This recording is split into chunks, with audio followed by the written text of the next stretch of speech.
Welcome to Positive Philter with your host, Philip Wilkerson, a podcast that focuses on friends, family, health, and career, with a little self-help along the way. Please join me in this journey for self-improvement, and I hope what I have to share will make you a better person, thus making the world a better place. I hope you enjoy the show. I hope you enjoy the show.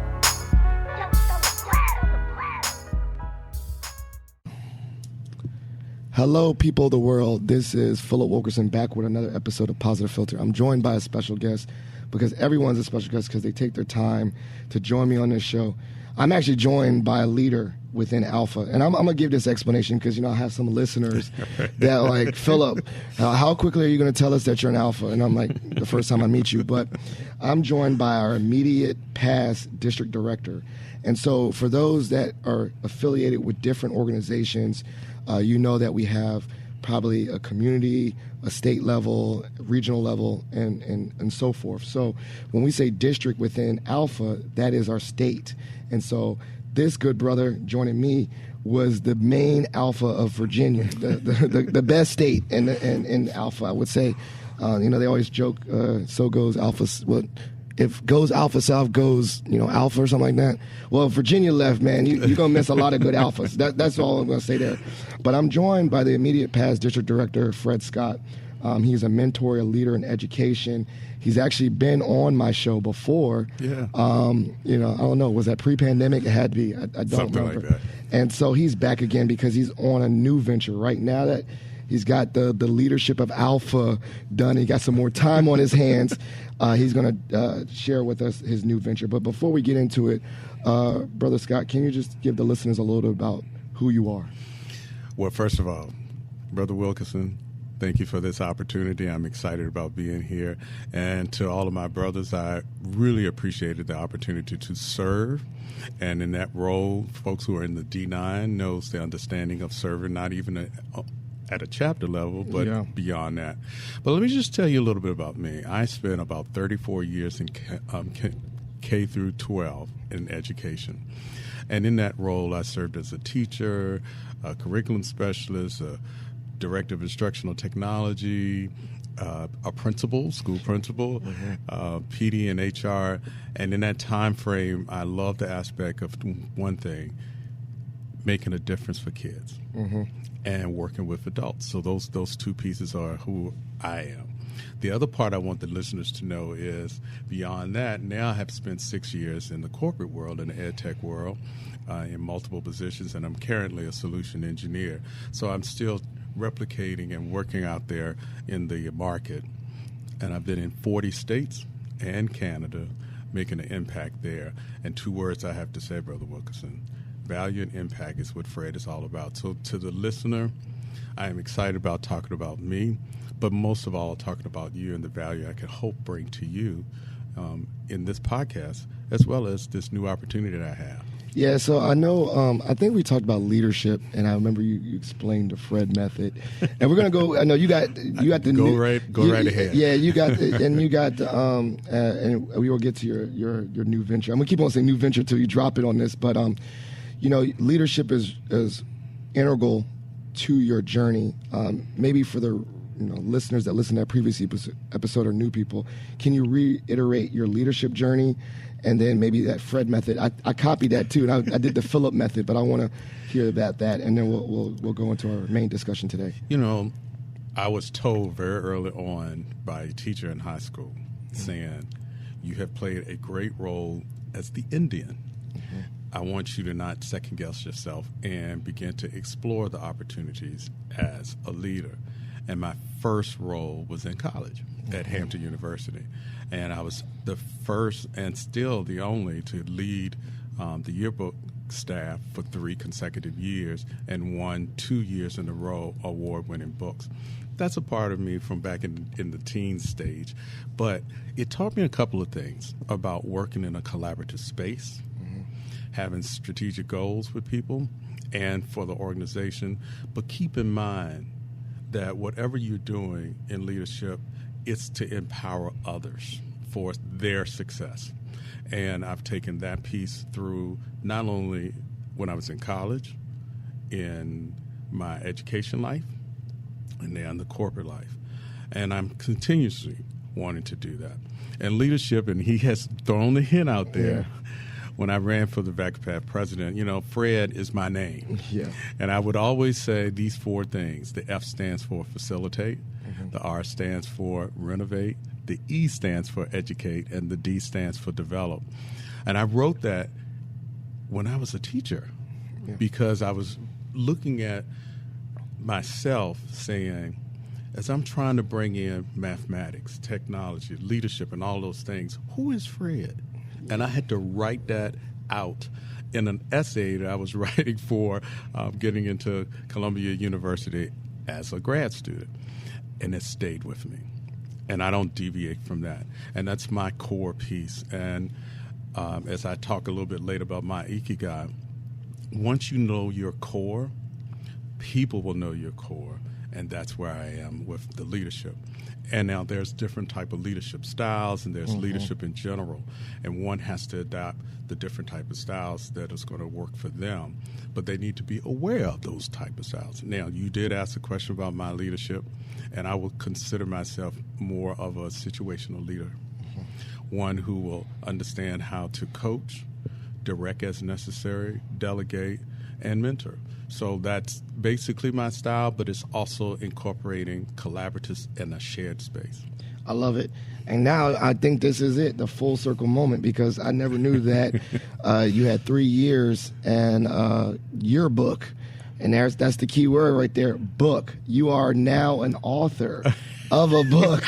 And I was like, we're going to get to it. And so, wow, this started in college days and now you're an author. And this is why we really want to connect, because this was a new journey for you and something that's quite exciting and you're really passionate about, but also like this is new, right? And probably took you out of your comfort zone. So please share with the listeners this new venture, this new thing that you're dropping on the world. Let me give you a quick rundown.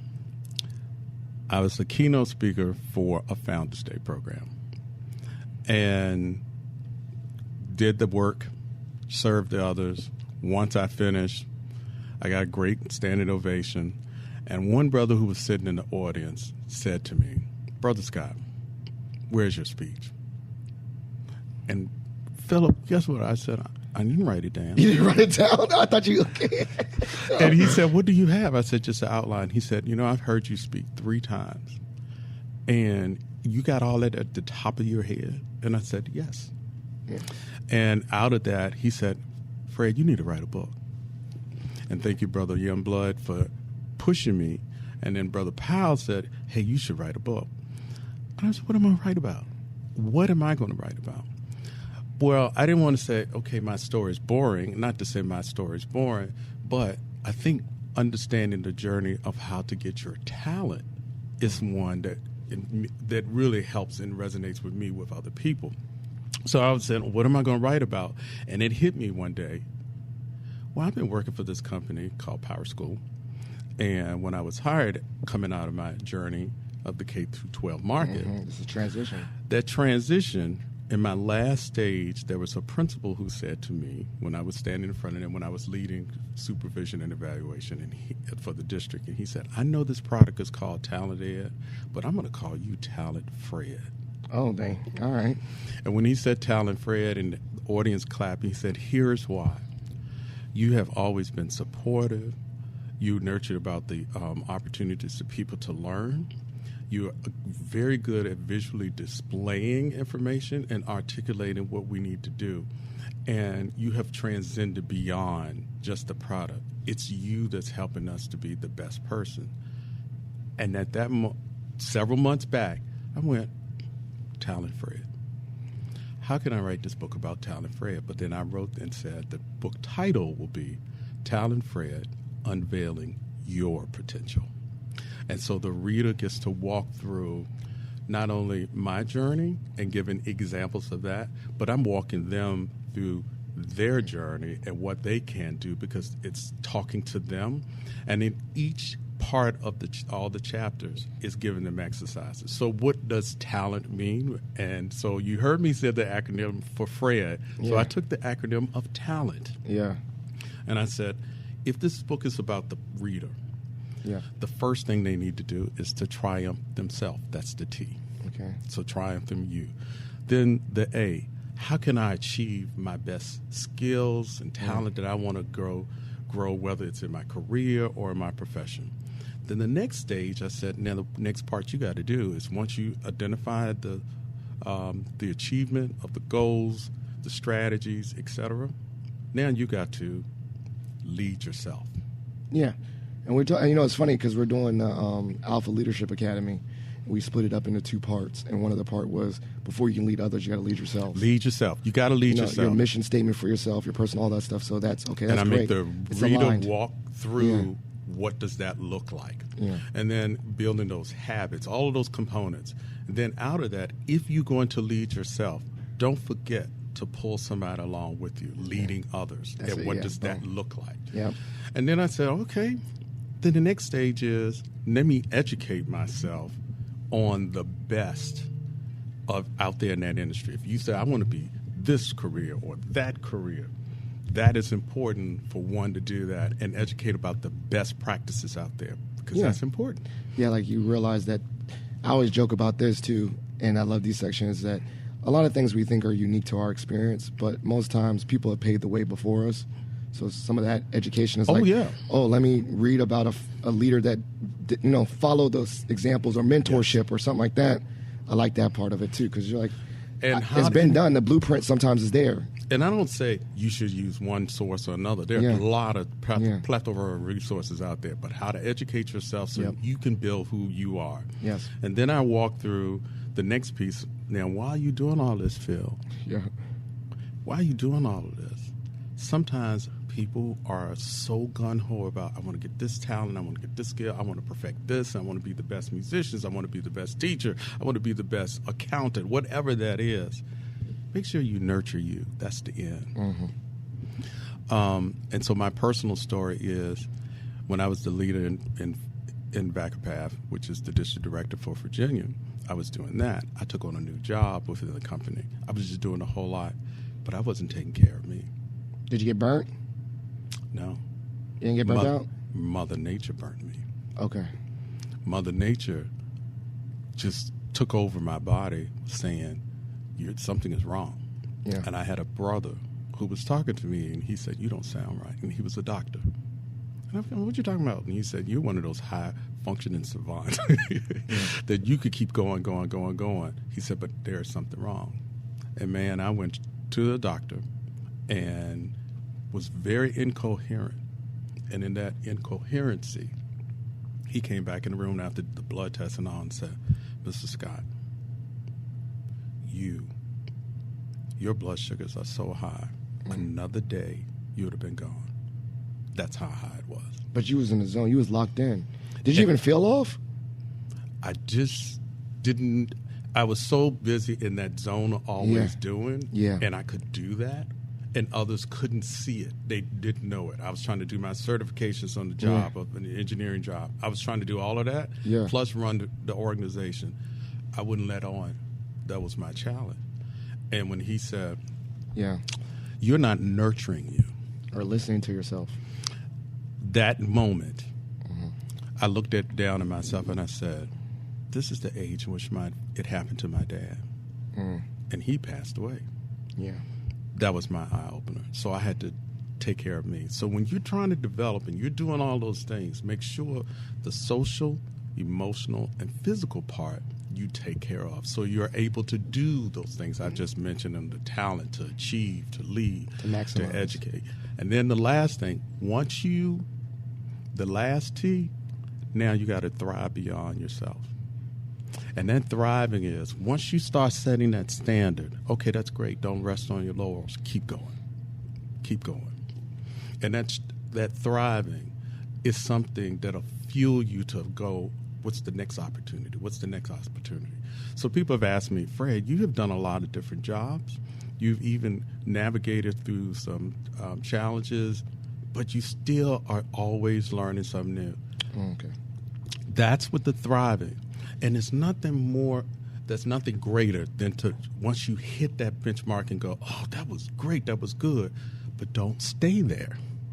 Because then what else can I do? What other angle can I put to it to that is going to keep you going. And I'll tell you, my passion has been, and this is where I talk about in the book about the concept that the Japanese came up with about your ikigai. Not everybody understands that. What's your passion, your vocation, your mission, and your profession? Those four things come together really defines who you are. So I don't use the word retire, Philip. You know why? Because retire to me says stop.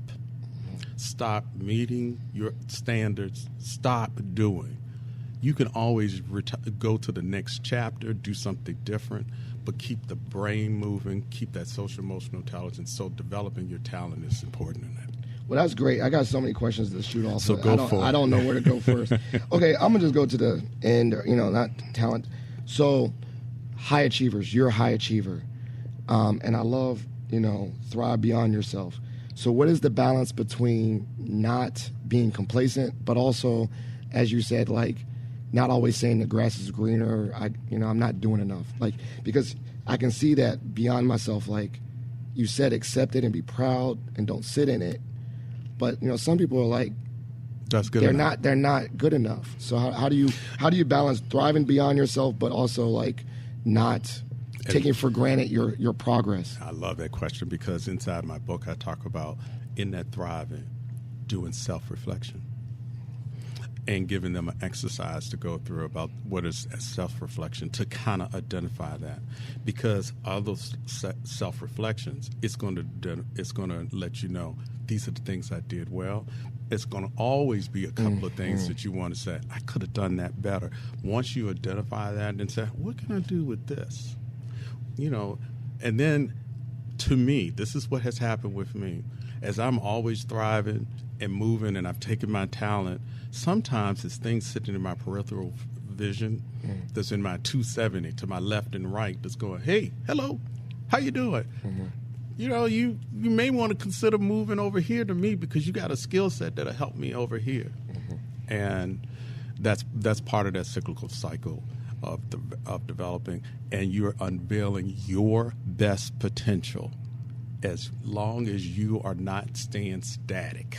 Okay, that's what. Okay, yeah. So it's a balance between, it's like the word I wrote down was complacency. Like, we want to fight complacency, but at the same time, you want to still be proud of yourself for your accomplishments, and still, it's not like that. It's not a grass is greener kind of thing. It's just like, try to, or it can also be like maybe thriving beyond yourself is like, all right, you won a Super Bowl, and you felt like your identity was like only a football player, but now you're going into retirement. You can thrive in a different sector. Absolutely. And then you're thinking of like taking that same competitive mindset, but doing it to something else. So it's not always meaning like get the next champ. You don't always have to be the next multiple Super Bowls. You just be like, okay, I'm retiring. I want to be. And you need to be the Super Bowl for yourself. Yeah, I want to be good at another part of my life now. Right? And I talk about in the first chapter about triumph about that mindset.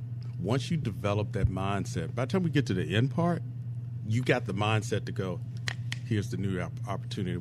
I can use the same pathway or framework that I came up with from before, but deviate from it. I'll say this to you, to the listeners out there, whether you are young, you're in your career, you're successful, there is always something that you can unveil about yourself to reach that potential.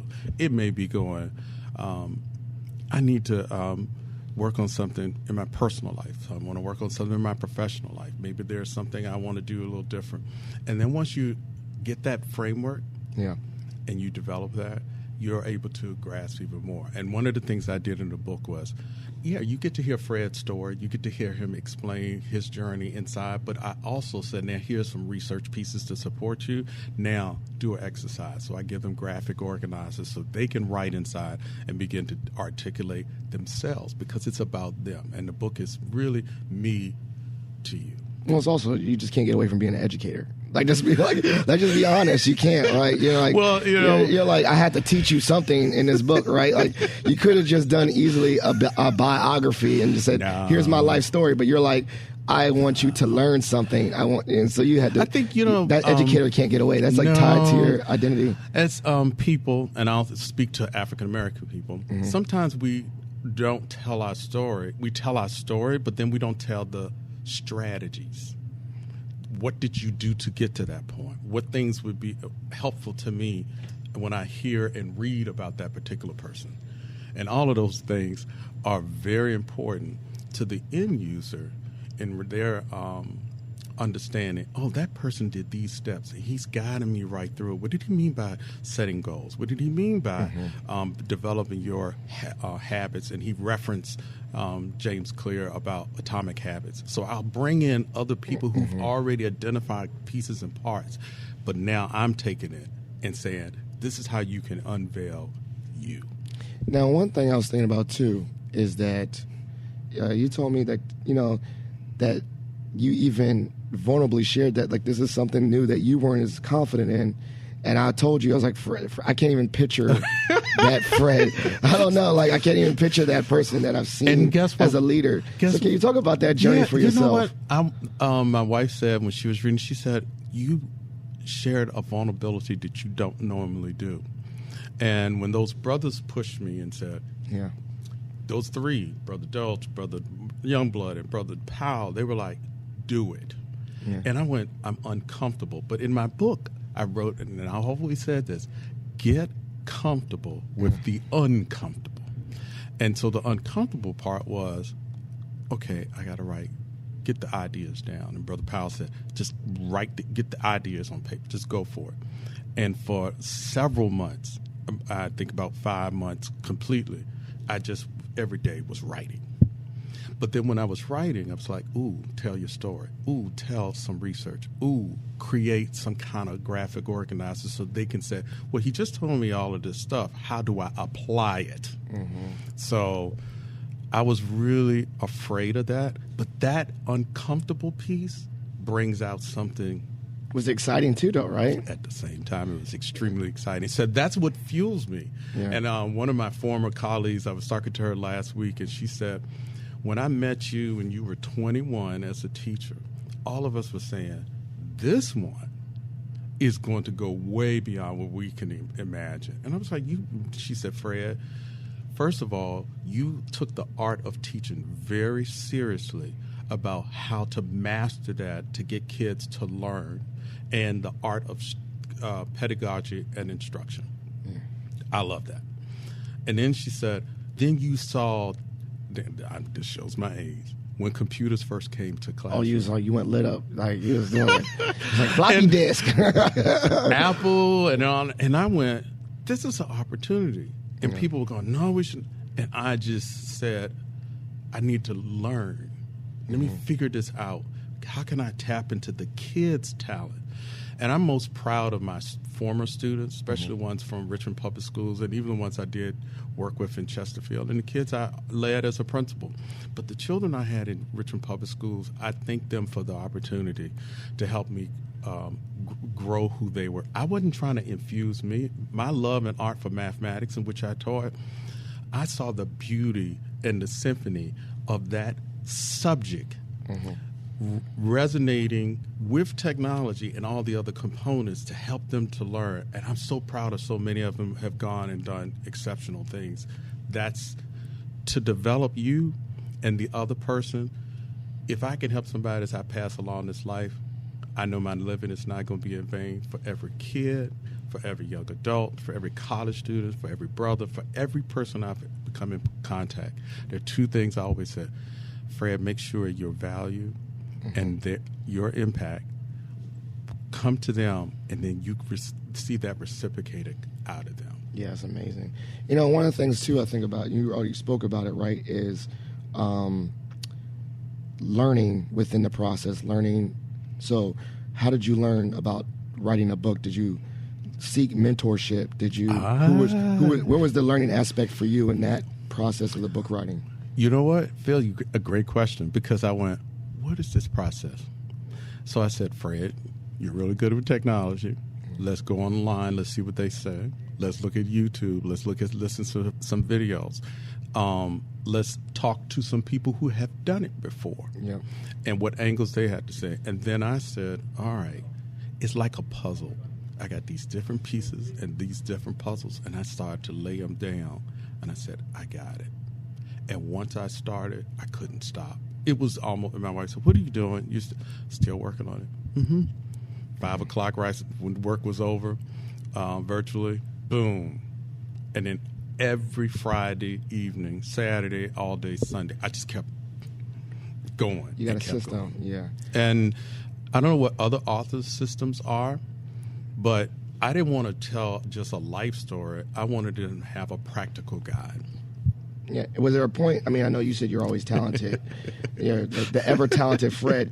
Did you incorporate your leadership, the Fred method, into that? Because I did. I see the word talented, but I also see Fred. Once again, that reiteration of your leadership style. Especially, there are little snippets in that said, okay, if I speak on a particular piece about what does communication mean as a person or as a leader, then I speak to something I did in one of my previous roles as a leader to speak to that. Adaptability, demonstrating how you can handle setting goals. All of those things, all of those positions I've had in the past resonated with me, and I talk about the best of those. Now, those things that you fail at, those are the things you learn the most from. Yeah. But let me share this with you, Phil. My 2 parents were very high strung, but they had high hopes for me. And my father would always say, as you're going through your journey and there are things that you want to do, don't sit back and say, I wish I would have, should have, could have. Do it. If it's on your brain, do it. And I heard him say that. And then my mother always said, now, once you achieve and you hit that plateau, a particular plateau that you want, that's not the end. But then she'll say, make sure you share with yourself and others. Don't play me cheap. Okay, I like that. Can we go further? Is that the value part? Don't play me cheap? Can you, deeper in that one? I like it was a big statement. Yeah, it was. But she would go, when you set a goal, and you do a process, and then the assessment piece, and you complete it, and others thought you weren't able to do that. You shouldn't have been able to do that. Several things I've done, people go, no. The yearbook from Hampton, they were like, no, this HBCU can't win a national award on that. And we did. And there's been several things like that. But then she said, once you get there, then say to yourself, don't play me cheap, meaning your value is greater. And if you play yourself cheap, this is how she said it to me, then you devalue yourself and what you want to do. You want others to know your strong value. And that was her simple way to say, push it even more. Keep going. You want another thing? When they tell you, even now in my job, they'll go, oh, maybe you shouldn't do this, maybe. And you find a new way or a new method to do something, and it works, then I can hear her saying, see, I told you, don't play yourself cheap. And also, it's like, man, I'm thinking too, have receipts, basically. When I say receipts as in data that supports it, right? Like, saying, oh, that can't be done, and you're like, but this is what I did, boom, boom, boom, boom, boom, and then this is how I measured it, right? I've been learning. I'm not a math guy, but I've been learning that numbers and data rules, meaning when you want to get more money, you show data to support why you should get more money. When you want to say, I want a promotion, you have data this is how many people I served and my impact, and then you get more.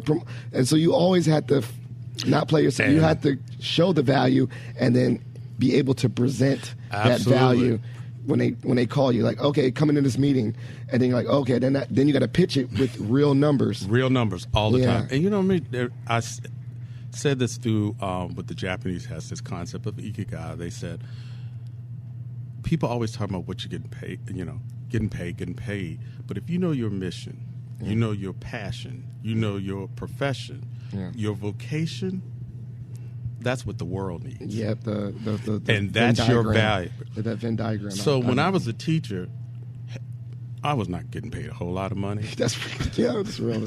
that was cheap. Yeah, come on to that. But you know what the value was?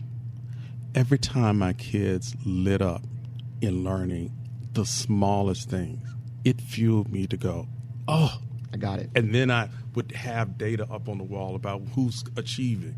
And everybody wanted to achieve. And I was one of those fortunate folks that my kids were never late to class. They always wanted to be there. They were always engaged.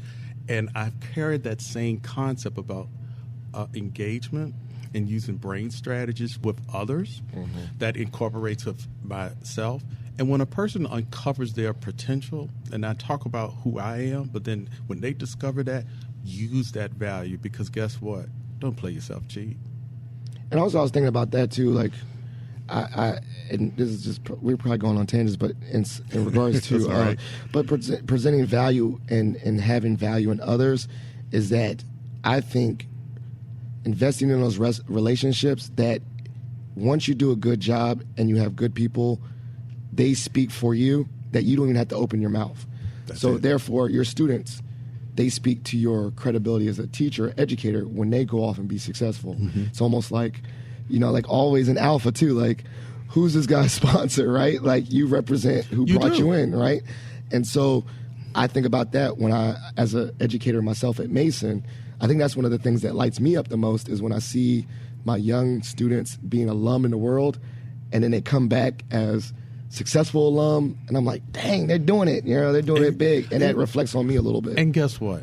Yeah. I've watched you over the past few years and watched you go into your own. And what you're doing at George Mason is incredible. And your podcast about this positive filter, that's a positive mindset to say to the reader. I'm like, watched you grow, and if I played a little part or inspire or empower, that's phenomenal. People remember the experience they have with you. They may not remember all the words, but they're going to remember that. Yeah. And there are people in my life that have come along the way. There's certain teachers I had in high school, God bless their souls, they were just phenomenal with me, who saw something in me. And in college, I still speak to my college professor to this day. She's known me since I was 17. I won't tell the audience how old I am. Yeah. But, and then there are others. And I think mentorship and coaching is important. I talk about that in the book in a couple of parts, especially in the leadership piece.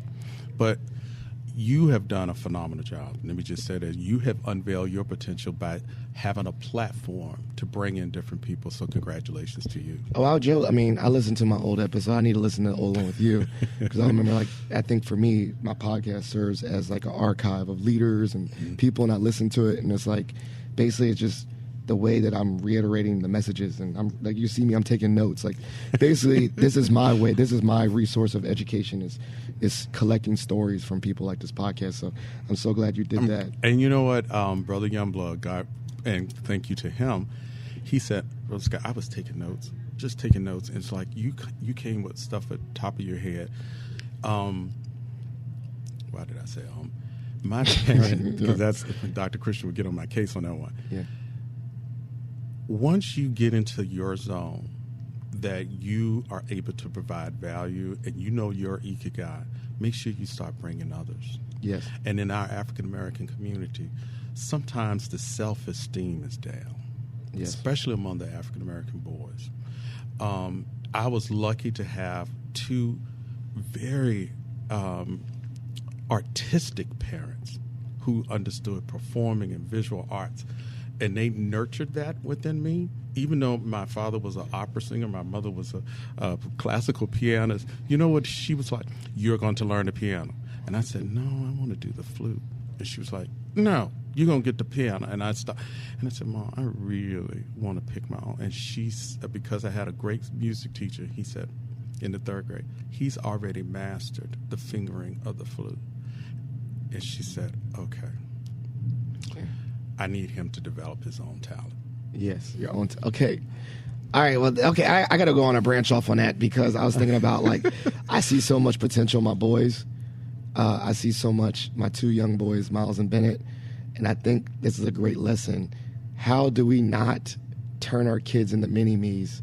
Because I saw that, right? That light, right? Like, and then how do we not do that with our mentees? And I think just in general, when we see the talent in others and say, okay, I know I'm talented in this, but they got to be different, right? Like, they got to be themselves. That's why I was like the mom part. Like, that's a great lesson about recognizing talent in other people, but their talent doesn't have to be exhibited the same way or yours. I'll never forget what that music teacher said to my mom. Your son has been taught by you the art and science of music. He knows how to read it. Now we're going to have him transition to an instrument that he's gifted at. And so she said, okay, son, I'm going to let you do your best, but don't settle like others. Just don't settle. I want you to all, and then when you do it, that's why I told you. Yeah, don't play cheap. I love that. Play. And then my dad would say, and he was a gifted opera singer, and he got accepted to go to Juilliard and could not go because of the war. And he said, in your life, if you have an interest of something, don't sit back and say, I wish I could have, would have, because you're going to regret it down the road. I haven't regretted anything, because anything that I wanted to try, I at least tried, because I learned from the failure. Yeah, and also I love that poem or that speech by Teddy Roosevelt, like, oh yeah, those timid souls and all, like the man in the arena. I say that every time I have to talk in front of a lot of people and I get a little nervous, I say man in the arena, but also just reiterates, like, I'm doing it and I'm not scared, like, I'm gonna try. And I'm gonna come back to you what you said about your sons. Yeah, you can see in children what things they have an affinity for. Yes. And that's the gift that I had by learning about kids for early childhood on up. And even when people come to me and say, oh, Brother Scott or Mr. Scott, oh, I want to be like you. Well, I appreciate you saying that, but I want you to be you and the best. So let's talk about what things you can do. I can share with you several things. But kids, the world is open to them. There are a lot of talent out there. So with your two boys, have a conversation about what fuels them, because guess what? They are in their early stages developing a roadmap. They're malleable, yeah, for sure. And I think about, it's not only physical, emotional gifts, like which one's, not say more empathetic, but it has a natural inclination to be more empathetic and huggy and all that. And I didn't get that. I didn't get that as a child. And sometimes my kids, they are very affectionate with me, and which I can accept. But we have to be open to let them express, let them communicate, and be the best. Parents, we're going to make mistakes. Yep. We're going to make mistakes. Made a lot. Today, already. and my wife will say, who we met in 6th grade. So I've known her a long time. And she told somebody, oh, I'm going to marry him. I was like, you didn't tell me that. And she said, I saw something in you. But I didn't see it in me. As much confidence as you know about who I am, that's the vulnerability, because I was not as self-assured. My parents had high hopes, and I was like, why are they pushing me this hard? Why are they pushing me this hard? Not only I'm the first child, but what the heck? So the expectation, and my mother said before she died, and my father did the same thing to me before he died, I'm so proud of who you are and what you have developed, which you went beyond what we expected. That would light me up. I mean, that's a high bar. I think that's something I already, like, mentally already think of my kids. It's like, I feel like they're already going to be bigger and better than me. Well, and and I'll say this. I still told my kids, I'm not expecting you to be me. Because my daughter said one time, well, you went to an Ivy League school and a great HBCU, That's my path. Whatever your path is, I'm going to support you on it. So whatever your children's paths are, you want to help them to develop that. Because when they don't, they find other people to pull them into other paths. Yeah, okay. I want to go in that too, because I like because I like it, right? Like, if they can't come back to their home base, they're going to go to a bad base, right? I like that. And parents, sometimes they feel they're not equipped, and there is no book that's given to parents once your children is born. This is what you do. Because I had a child that was born premature at 1 pound 12 ounces. No one told us exactly what you have to do, but you got one thing that you should have for your children, and that's love. Yeah. Now the love, I like that. That's a good part. Love for yourself. Nurturing yourself. I think that's the love part. That's that in the book. I think it's the in the book. It's an important part of your journey. How important is nurturing yourself as a leader? And loving yourself, because you've extended so much love to other people.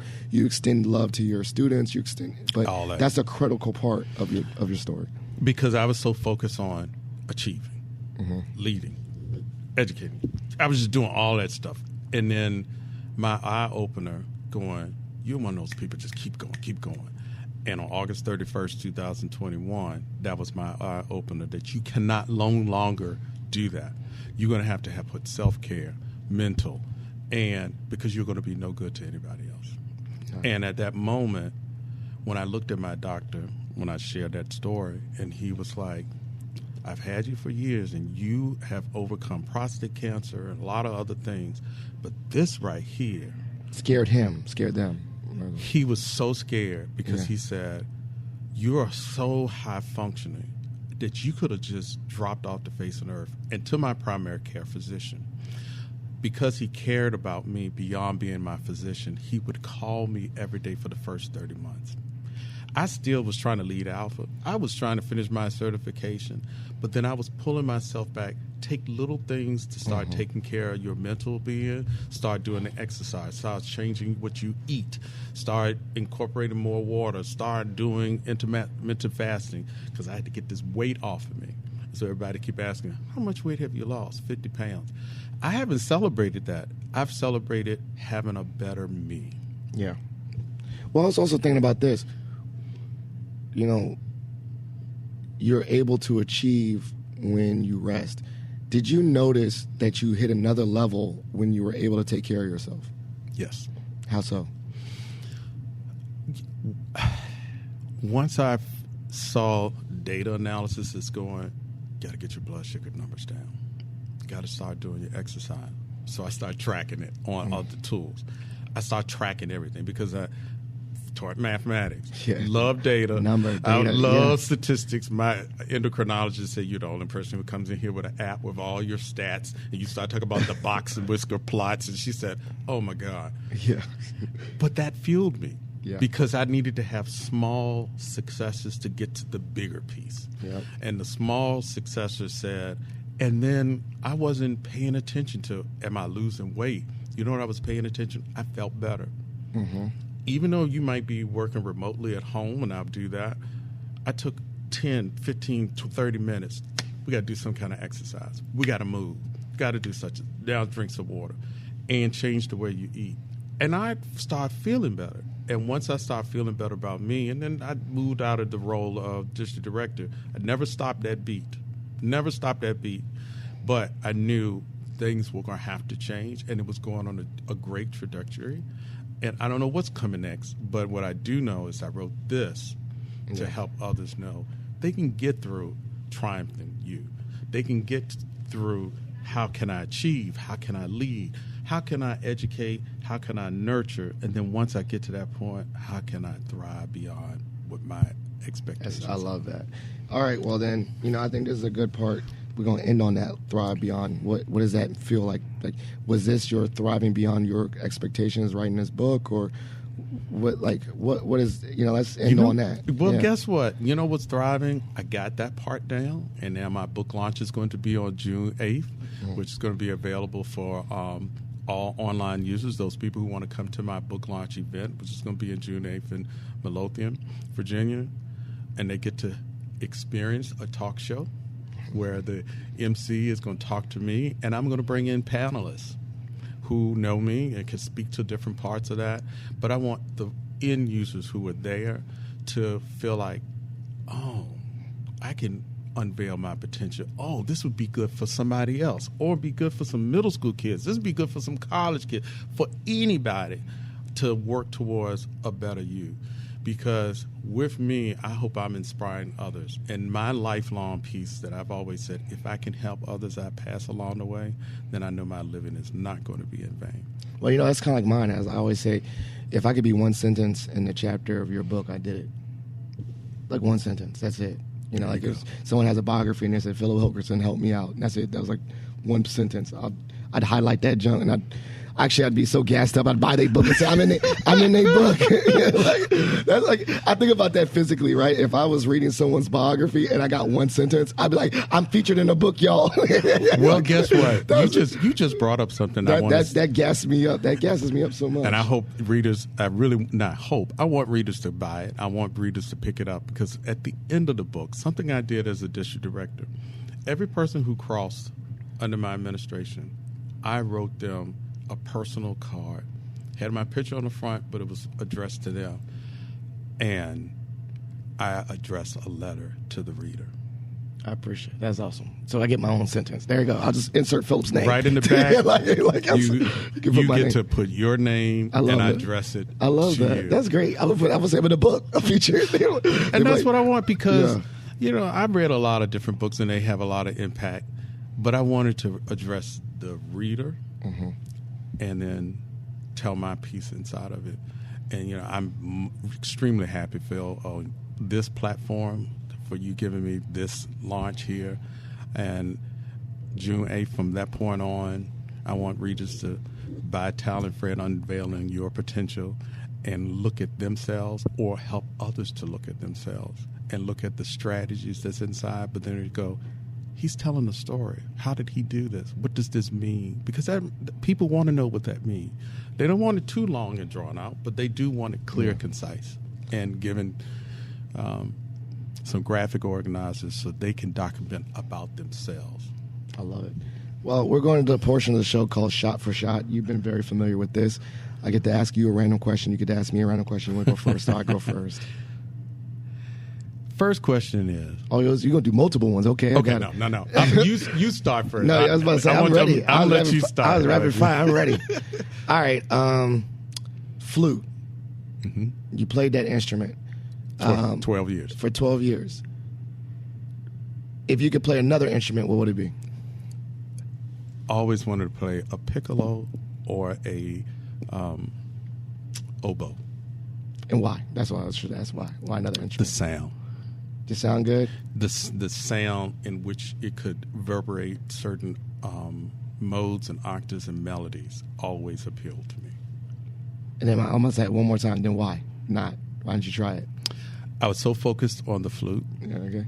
I was really focused on that flute. And once I finished high school, I was done with the flute. Okay, there it is. Okay. But I picked up the appreciation of other music from my parents, so they always brought me. So I wanted to hear other people sing. Mm-hmm. And I learned to sing because I had no choice. But that taught me the art and science of music. It's a science. And that piece I could reverberate with other things. So I just transcended it to something different. There you go. That was my one question. What's up? What's yours? In doing this podcast over the last, 4 or 5 years now? 7. 7 years. Yeah.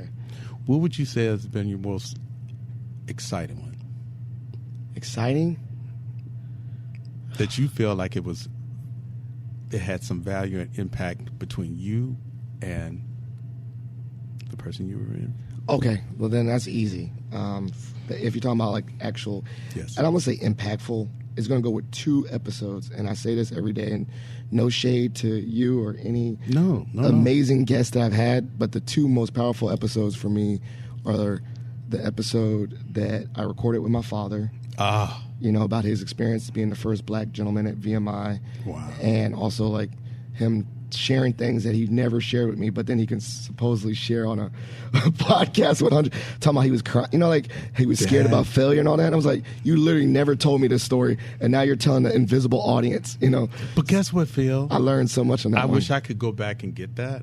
For you to do that, you're going to always remember that. So that one was very powerful. And then the other one, obviously, without being said, is the last episode I recorded with my father-in-law, Jeff Kirsch. He passed away. And he actually talked about this experience of living together. And for me, it's impactful because I still listen to it just to hear his voice. So those were like the 2. And I also listened to the one with my dad over again just to be like, okay, when I'm feeling down about my leadership journey or what I'm doing, my dad wasn't perfect. Like I always put my dad on a pedestal.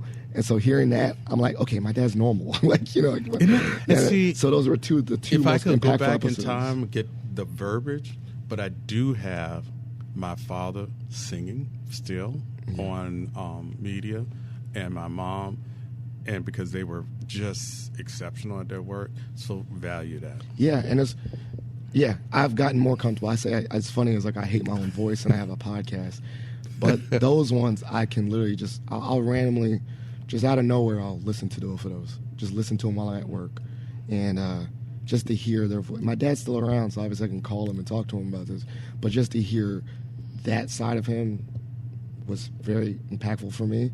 And then for my father, just to hear his voice. My mother-in-law hasn't listened to it. My wife hasn't listened to it. My sister-in-law It's going to take them time. It's going to take them time. And I'm not saying that I want them to listen to it, but for me, I had to dive into it. Like, I wanted to. He was a mentor to me. And I was like, That's amazing. Sometimes I just listen to it and think of, like, what I'm going through and what he would say to me. That's not even related to that podcast. Yeah. Only thing I have that I can pull in is hearing my father sing at my wedding. That's powerful, too. And he has such a beautiful operatic voice. And every time we listen to it, it brings tears to my eyes. It brought tears to everybody's eyes. They were like, your father's voice. And his life was music. Yeah. My mother's life was music. But out of music, yes, I appreciated that. That's why I decided to teach mathematics and learn about teaching and learning. It's the father of math is the same father of music. But for you to have a podcast with your father is amazing. And I'm glad I had this opportunity to talk about run it back. Not only just Fred, but my book that's coming out called TalentFRED, Unveiling Your Potential. Once it's released on June 8th, I want everybody to buy it and then say, put a plug right there on Amazon saying, this was a great book. If you so necessary, I really want you to do that. Yeah. And especially to the folks who do know me and those who are learning me to see.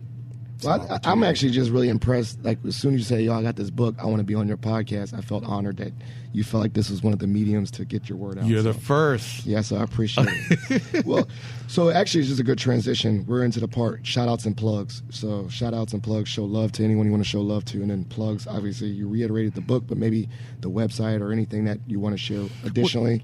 And then we'll make sure that it's in the show notes. Well, I want to give a shout out to my wife because she's been very supportive. Even before I got on this podcast, she was calling me. You better shout out the wife. Yes. I wanted to give her a shout out. I want to give a shout out. I can't name every single person that's impacted me from high school to college, from teaching, all of those folks, even to the corporate world. I want to shout out to all of them.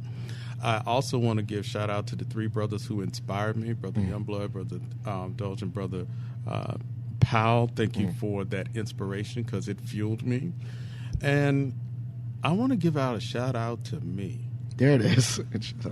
That's like hell. Yeah. I want to shout out me because I unveiled something new in me in this process. I like it. So in this process, that plug is when the book is out there on Amazon, and also if you said, can I contact you, Fred? It's TalentFRED06@outlook.com. Send me an email. Let's talk. Let's connect.